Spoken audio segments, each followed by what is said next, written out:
Senior قانوندان حامد خان نے 26 میانی ترمیم کے خلاف مہم کو ضروری قرار دے دیا۔ لاہور میں صحافیوں سے بات چیت کرتے ہوئے حامد خان نے کہا کہ 26 میانی ترمیم سے آئین آلودہ ہو گیا ہے، عدلیہ کی آزادی سلب کر دی گئی۔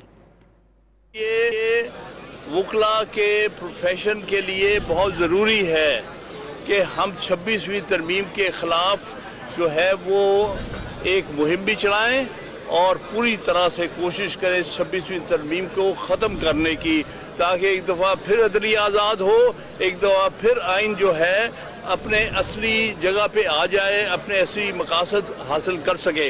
اس وقت آئین جو ہے یہ پوری طرح آلودہ ہے 26ویں ترمیم کی وجہ سے، اور عدلیہ جو ہے اس کی آزادی سلب کی گئی ہے بذریعہ 26ویں ترمیم کے۔ اس لیے ہمارا سب سے بڑا ایشو اس الیکشن میں ہے کہ آئین کو پھر واپس ہم وہاں لے کے آئیں جو کہ اصلی آئین تھا۔